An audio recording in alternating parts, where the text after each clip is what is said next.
Welcome sa Tagalog Horoscope, ang iyong gabay sa pang-araw-araw na buhay. Dito, hatid namin ang iyong horoscope araw-araw. Alamin kung ano ang naghihintay para sa iyo sa pag-ibig, trabaho, kalusugan, at swerte. Samahan kami para mas maunawaan mo ang mensahe ng universo para sa iyong araw.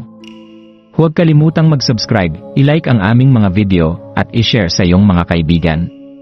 Simulan natin ang araw ng may inspirasyon mula sa mga bituin. Narito ang iyong pang-araw-araw na horoscope para sa Scorpio ngayong January 11, 2025. Ngayong araw, habang ang buwan ay dumadaan sa Gemini, ang iyong likas na pagkamausisa ay mas lalong mag-aalab. Hinihimok kang tuklasin ang kaalaman sa mga kakaibang paraan. Yakapin ang masayahin mong bahagi at hanapin ang mga karanasang magpapangiti sa iyo. Ang kasiyahan ay may kakayahang baguhin ang iyong pananaw at kilos sa mga paraang hindi mo inaasahan. Ang paglabas sa iyong comfort zone ay maaaring magmukhang mapangahas, ngunit dito mo matutuklasan ang mga bagong hiyas ng kaalaman at pangunawa. Sa pagtahak mo sa Sabadong ito, maglaan ng sandali upang balikan ang nakaraan habang kinikilala ang enerhiya ng ika-negatibo 13 araw ng buwan. Ito ang perpektong pagkakataon upang pakawalan ang mga pasaning hindi na nagsisilbi sa iyo, nagkakaloob ng puwang para sa mga bagong simula at mas maliwanag na posibilidad.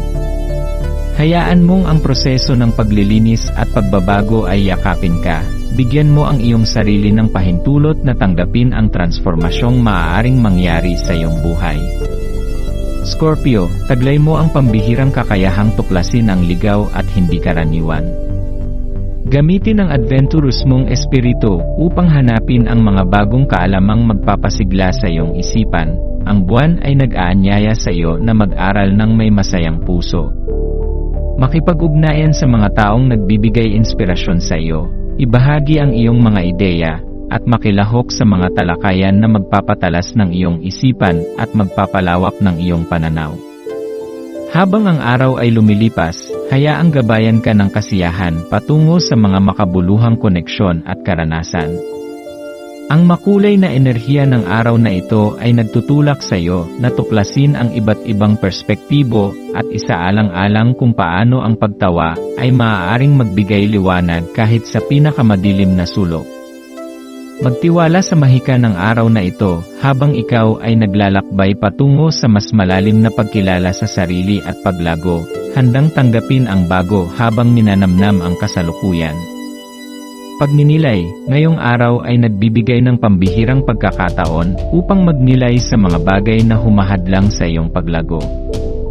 Alalahanin ang mga bagay na natutunan mo mula sa nakaraan, ngunit hindi mo na kailangang dalhin sa hinaharap.